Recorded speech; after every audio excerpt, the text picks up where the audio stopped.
নমস্কার বন্ধুরা, আজকে পিএসসি ডেপুটেশন দিয়েছে একটি গ্রুপ, তার নাম পিএসসি ডাব্লিউবি রিফর্ম বিকল। তো যাই হোক, আমি তাদের যারা ডেপুটেশনে গেছে মাননীয় সেক্রেটারি মহাশয়ের সাথে কথা বলেছে। তাদের মধ্যে আছে আমাদের ইন্দ্রাশিস মুখার্জি, ইনি আছে মৌমিতা চ্যাটার্জি, আর ইনি হলেন শ্রেয়াশিস বাসু। তা আমি এক এক করে সবার কাছ থেকে জেনে নেব। সবার প্রথম আমি মৌমিতা দির কাছে যাই। মৌমিতা দি, বলো কি কি বলেছে আজকে। আচ্ছা, আজকে আমাদের একটা দাবির মধ্যে যদি বলি যে রেজাল্ট পাবলিশ, মানে আনসার কি পাবলিশ করা নিয়ে মিসলেনিয়াস 2023 আর ক্লার্কশিপ 2023। তো ওনারা বলেছেন যে মিসলেনিয়াস 2023টা মোটামুটি এক সপ্তাহের মধ্যে আনসার কি পাবলিশ করবেন, আর ক্লার্কশিপ 2023টা একটু সময় লাগবে, তাও মোটামুটি আমরা ধরে রাখতে পারি মার্চ বা এপ্রিল এরকম নাগাদ সময় লাগবে। ওয়েমারটা সময় লাগবে, আর আনসার কিটাও একটু সময় লাগবে। ক্লার্কশিপটা, মিসলেনিয়াসটা ওনারা চেষ্টা করছেন তাড়াতাড়ি দিয়ে দেওয়ার। আর আরেকটা দাবির মধ্যে আমাদের ছিল যে আমাদের আরটিআই গুলো বারবার জমা পড়ছে, সেগুলো কেন এতটা দেরি হচ্ছে। তো ওনারা বলেছেন আরটিআই যেটা বললেন ওনারা, যে আরটিআই ম্যাক্সিমাম পিএসসি তে যেগুলো জমা পড়ছে আইদার ভ্যাকেন্সিজ নিয়ে, অর আমাদের খাতা নিয়ে মানে অ্যান্সার শিট নিয়ে, অর স্কোর কার্ড নিয়ে, এই তিনটে জিনিস নিয়ে মেজর আরটিআই জমা পড়ছে। তো এখানে প্রথম যেটা ইস্যু, একটা ক্যান্ডিডেট দু তিনটে এক্সামের একসাথে আরটিআই করছে। একটা এক্সামের হয়তো রিক্রুটমেন্ট কমপ্লিট হয় নাই, রিক্রুটমেন্ট কমপ্লিট না হওয়ার কারণে পার্ট রিপ্লাই যেহেতু দেওয়া যায় না, তাই গোটা আরটিআইটা পেন্ডিং থাকছে। এটা গেল প্রথম পয়েন্ট। সেকেন্ড হচ্ছে অ্যান্সার শিট বার করাটা বলছে খুব হেক্টিক শিডিউল, কারণ অ্যান্সার শিটের যে কাস্টোডিয়ান সেগুলো লিমিটেড। মানে একজন ব্যক্তি ডাব্লিউবিসিএস এর রাখে, তো উনি ওনার কাছে কাস্টোডিয়ান থাকেন, মানে উনি অ্যান্সার শিট গুলো নিজের হেফাজতে রাখেন, তারা দেন হলেন ব্যবহার, কপি দেন আবার বন্ধ করে দেন, অন্য কেউ ওই কাজটা করতে পারে না। তো তিনি যদি বিভিন্ন কাজে ব্যস্ত থাকেন তখন অ্যান্সার শিটটা এরকম করে দেওয়া যায় না। প্লাস এখানে প্রচুর আরটিআই জমা পড়ে। অলরেডি আমার আরটিআই আগে বললো, আমি আগস্ট মাসে আরটিআই করেছি, প্রায় 25-30টা আরটিআই এখনো জমা পড়ে আছে সেম এক্সামের রিগার্ডিং। তো এই কারণে আরটিআই যেগুলো অ্যান্সার শিট বা রিলেটেড সেগুলো দেরি হয়। এখানে একটা কথা বলে রাখি, অন্যান্য এজেন্সি এক মাসের মধ্যে রিপ্লাই দেয় ঠিক কথা, কিন্তু সেক্ষেত্রে কিন্তু অ্যান্সার শিট ম্যাক্সিমাম ক্ষেত্রেই পাওয়া যায় না।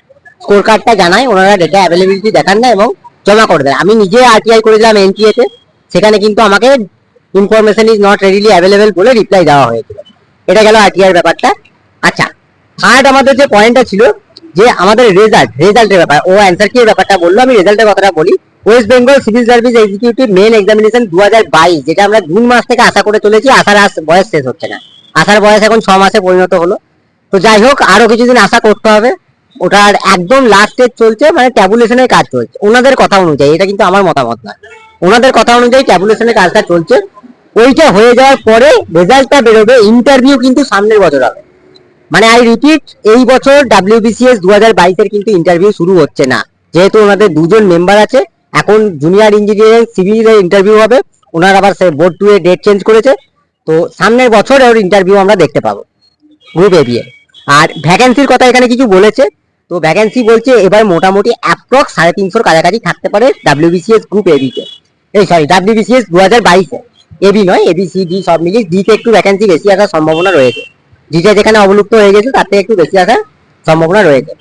আচ্ছা, নেক্সট আছি আমরা miscellaneous vacancy and clerkship vacancy. Miscellaneous vacancy এখনো পর্যন্ত রিপোর্টেড অ্যাপ্রক্স 250, 250, ঠিক আছে, এখনো পর্যন্ত রিপোর্টেড। তার মধ্যে রোস্টারে গন্ডগোল আছে। মিসলেনিয়াসের ভ্যাকেন্সি আরো চাওয়া হবে, ডিপার্টমেন্ট গুলোকে আবার চিঠি করবে। মিসলেনিয়াস ডিপার্টমেন্ট থেকে ভ্যাকেন্সি এখনো কালেকশনটা কমপ্লিট হয় নাই, চলছে। আপাতত 250 মতো হয়েছে, ওটা আরো হয়তো বাড়বে, কত বাড়বে সেটা ওনারা বলতে পারছেন না, কিন্তু ডিপার্টমেন্ট গুলোকে সমস্ত চিঠি করা হবে ভ্যাকেন্সি রিগার্ডিং। ক্লার্কশিপ মোটামুটি 8,000 মতো রিপোর্ট হয়েছে, কিছু রোস্টারে ওখানেও গন্ডগোল রয়েছে, ঠিক আছে, ওটা 8,000 এক্সিড করে যেতে পারে ক্লার্কশিপের ভ্যাকেন্সি। আচ্ছা, 4 নাম্বার পয়েন্টে যেটা আসি, এভলিউশনের ফেয়ারনেস, যেটা আমরা ক্লার্কশিপের পার্ট 2 এক্সামিনেশন নিয়ে বারবার কথা হয়েছে। বহুজন বলেছে যে আগের বার ডেসক্রিপটিভ পেপারে সবাই কম নাম্বার পেয়েছে, কাউকে নাম্বার কমিয়ে দেওয়া হয়েছে, এই সমস্ত বিষয়গুলো। এখানে ওনাদের যেটা বক্তব্য, ওনারা এই ব্যাপারগুলো মেনটেন করেন না। ওনারা একটা গাইডলাইন বেড়ে দেন, সেটা যিনি এক্সামিনার আছেন তাকে দিয়ে দেয়, যে একটা মডেল অ্যান্সার এরকম লিখলে কত নাম্বার, তারপরে স্পেলিং মিস্টেকে কত নাম্বার ডিডাকশন হবে, এই সমস্ত একটা গাইডলাইন বেঁধে দেয়, মানে ডিটেলসে বলে নাই। মূল বক্তব্য হচ্ছে এইটা। এইবার তারপর ওনারা যে রিপ্লাইটা দেন সেখানে কিন্তু এনাদের কোনো হাত নেই, মানে এনারা ওইটাকে ম্যানিপুলেশন করতে পারেন না। ওনারা যেটা দিয়ে দিল, এখানে কিছু করার নেই। আরো একটা জিনিস উনি এখানে অ্যাড করেছেন, এখানে যেহেতু যত আমরা এক্সামিনারের সংখ্যাটা বাড়াবো, মানে টিচারের সংখ্যাটা বাড়াবো, প্রত্যেকটা হিউম্যানের পার্সপেক্টিভ আলাদা, সেই অনুযায়ী কিন্তু নাম্বারের ডিফারেন্সিয়েশন হবে, এটা ওনারা বলে দিয়েছেন পরিষ্কার। কারণ প্রতিটা হিউম্যানের পার্সপেক্টিভ আলাদা, একই জিনিস কারোর ভালো লাগতেও পারে, কারোর নাও ভালো লাগতে পারে। তবে হ্যাঁ, পার্সপেক্টিভটা যতটা সম্ভব মিনিমাইজ করা যায়, হিউম্যান এররটাকে যত সম্ভব মিনিমাইজ করা যায় তার চেষ্টা করবেন বলে জানিয়েছেন। এবার কতটা কি করবেন সেটা পরের বিষয়। আচ্ছা, নেক্সট আসছে ইন্ডিকেটিভ অ্যাডভার্টাইজমেন্ট, এটা সার্মিক বলবে আমাদের। ইন্ডিকেটিভ অ্যাডভার্টাইজমেন্ট নিয়ে যেটা বললেন, আইডিও, তারপরে অ্যাসিস্ট্যান্ট ইঞ্জিনিয়ার, তারপরে আরো জুডিশিয়াল সার্ভিস, যত ইন্ডিকেটিভ অ্যাডভার্টাইজমেন্ট আছে ওগুলো ডিসেম্বর বা জানুয়ারির মধ্যে দিয়ে দেবে। আগে ইন্ডিকেটিভ অ্যাডভার্টাইজমেন্ট দিয়ে দেওয়ার পরে তারপরে ক্যালেন্ডার পাবলিশ হবে। আগে অ্যাডভার্টাইজমেন্ট হবে, তারপরে ক্যালেন্ডার পাবলিশ হবে, কিন্তু ফুল অফিসিয়াল যে অ্যাডভার্টাইজমেন্ট ওটা ওবিসি কেস মিটে গেলেই তারপরেই এই জিনিসগুলো হবে। শুধু ইন্ডিকেটিভ গুলো দিয়ে দেওয়া হবে যাতে এজটা কারোর না যায়, এই কারণে বেসিক্যালি ইন্ডিকেটিভটা দিয়ে দেওয়া হবে। আর আজকে WBCS 2021 স্কোর কার্ডটা বিকেলের মধ্যে, আজকে বা কালকের মধ্যে বিকেলের মধ্যে স্কোর কার্ডটা চলে আসবে। আর মিসলেনিয়াসের তো বলেই দিচ্ছে, মিসলেনিয়াসের মানে 7 থেকে 10 দিনের মধ্যে অ্যান্সার কি চলে আসবে। মিসলেনিয়াসে বলেছে মানে কিছু রোস্টারের গন্ডগোল আছে, যেটা বেসিক্যালি রোস্টারটা মানে পাঠিয়েছে ডিপার্টমেন্টকে, আবার ডিপার্টমেন্ট পাঠাবে, সেই হিসেবে আরো অ্যাড আপ হবে। মানে এখন কন্টিনিউ অ্যাড আপ চলবে। ক্লার্কশিপ 8000 প্লাস এবং মিসলেনিয়াস 250 প্লাস আপাতত আছে। তাহলে শুনলেই, আর কিছু যদি জানার থাকে জানতে পারেন, কিন্তু আমি বলতে পারি এনারা যে গেছেন এবং যে যে জিনিসগুলো জানা গেছে সেই সম্বন্ধে এনারা কিভাবে স্যাটিসফাই কিনা এগুলো একবার একটু জেনে নেব। আচ্ছা, একটা পয়েন্ট এখানে অ্যাড করতে ভুলে গিয়েছিলাম, তো এটা একবার বলে দিই।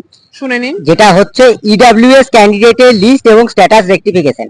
আমরা যারা WBCS পরীক্ষা দিয়েছি 2023 সালের প্রিলিমিনারি, তারা জানি যে 2023 সালের প্রিলিমিনারিতে কিন্তু ইডব্লিউএস দের প্রথমে কাট অফ মার্কস দেওয়া হয় নাই, পরবর্তীকালে তাদের একটা অ্যাডেন্ডাম দিয়ে তাদেরকে কোয়ালিফাই করানো হয়। এইবার বহু ক্যান্ডিডেট ইডব্লিউএস ক্যান্ডিডেট তারা কোয়ালিফাই করেছে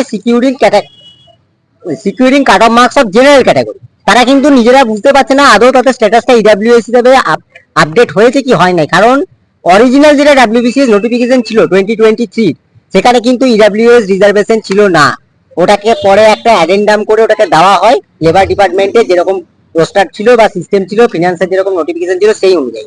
তো ওইখানে কিছু টেকনিক্যাল প্রবলেম কিন্তু ছিল, যার জন্য প্রিলিমস এর আগে একটা প্রচুর সমস্যা হয়েছিল। সেইটা আমি ওনাকে বলেছি, উনি এখানে কথাটা শুনেছেন। এছাড়া উনি বলেছেন একটা লিস্ট আমরা দিয়ে দেবো কারা কারা EWS candidate general category cut off clear করে প্রিলিমস পাস করেছে।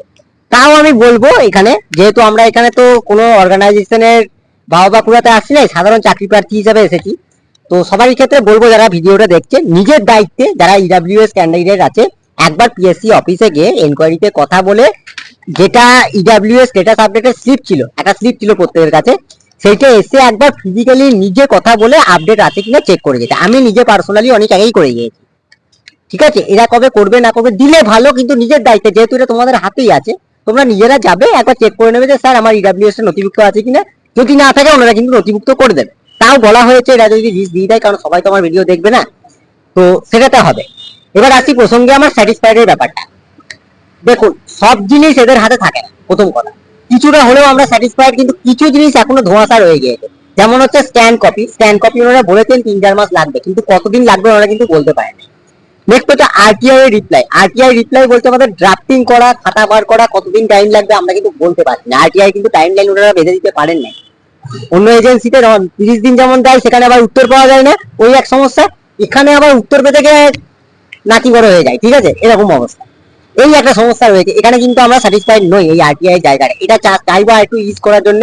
তার জন্য আমি একটা অল্টারনেটিভ সাজেস্ট করেছি ওনাদেরকে যে স্কোর কার্ডটা যত সম্ভব দিয়ে দিতে, তাহলে আরটিআই এর সংখ্যাটা কিন্তু কমে যাবে। তারপর স্যাটিসফাইড যে হবে সে আরটিআই করবে, স্যাটিসফাইড যে হবে সে করবে না, যে হবে না সে করে খাতা দেখবে। তাহলে একটুখানি এই আরটিআই প্রেসারটা মিনিমাইজ করা যেতে পারে। আর হেল্পলাইন নাম্বারের ক্ষেত্রে বলা হয়েছে একটা ব্যাপার, যে নতুন যে এজেন্সিস আছে তাদের ক্ষেত্রে হেল্পলাইন নাম্বার দিয়ে দেওয়া হবে। কিন্তু এখানে বলে দিই, হেল্পলাইন নাম্বারে ফোন করলে রেজাল্ট কবে বেরোবে এই উত্তরগুলো কিন্তু পাওয়া যায় না, কোনোদিনই পাওয়া যায় না, কোনো এজেন্সিতে পাওয়া যায় বলেও আমার জানা নেই। এখানে নিজস্ব কিছু সমস্যা, মানে ফর্ম ফিল আপ করতে প্রবলেম হচ্ছে, বা অ্যান্সার কি লগ ইন করতে পারছি না, এনরোলমেন্ট আইডি হারিয়ে ফেলেছি, এই জাতীয় যে সমস্যাগুলো সেইগুলো ট্যাকেল করার জন্য হেল্পলাইন নাম্বারটা নতুন এজেন্সির দেওয়া হবে। রেজাল্ট টাইমলাইন তো বললাম 7 দিন বলেছে, এখন দেখা যাক, সেই জুন মাস থেকে শুনে আসছি। আর ডিপার্টমেন্ট গুলো প্রচুর অসহযোগিতা করছে, এটা বোঝা যাচ্ছে, কারণ প্রত্যেকটা ভ্যাকেন্সি রিপোর্টে রোস্টারে গন্ডগোল। রোস্টার করতে গিয়ে প্রচুর গন্ডগোল করতে, যার জন্য বারবার কিন্তু ভ্যাকেন্সি ফেরত যাচ্ছে। এবার একটা ফাইল একটা ডিপার্টমেন্টে যাওয়া ফেরত আসা মানে কি 2 মাস দেরি হয়ে গেল। এই সমস্যাটা আছে।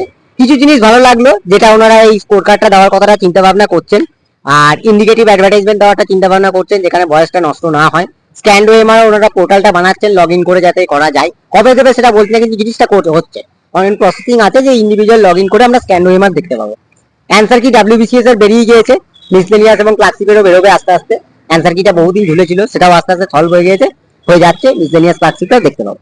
এই ছিল আজকের মোটামুটি আমার সিনপসিস। এবার বাকিরা একটু বলবে। আপনি কি স্যাটিসফাই?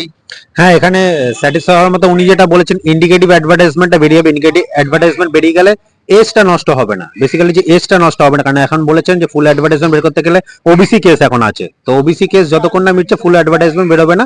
ইন্ডিকেটিভ অ্যাডভার্টাইজমেন্ট ধরে বয়সটা ক্যালকুলেট করা হবে। সেহেতু মানে 24-এর যত পেন্ডিং অ্যাডভার্টাইজমেন্ট আছে, মানে যে ভ্যাকেন্সি গুলো টোটাল রিপোর্টেড আছে, সেগুলো ডিসেম্বরের মধ্যে মোটামুটি উনি বলেছেন ডিসেম্বর বা জানুয়ারির মধ্যে আমি দিয়ে দেবো।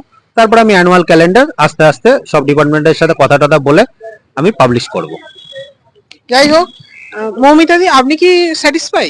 একদম, যে উনি যেটা বলেছেন, এবার ওনারা চেষ্টা করছেন, বারবারই বলেছেন আমরা চেষ্টা করছি আমাদের মতন করে। এবার যতটা তাড়াতাড়ি কাজ করা যায় সেগুলো নিয়ে আলোচনা করবেন বলেছেন। তাহলে শুনলেন যারা ডেপুটেশন আজকে দিতে গেছে তাদের বক্তব্য।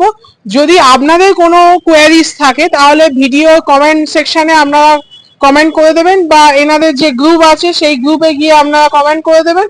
তারপরে ভবিষ্যতে ফিউচারে সেই হিসাবে এরা ডেপুটেশন দেবে। আর এদের গ্রুপের যে নাম আছে পিএসসি ডাব্লিউবি রিফর্ম বিকল। যাই হোক, আজ এই পর্যন্ত, দেখা হবে নেক্সট টাইম।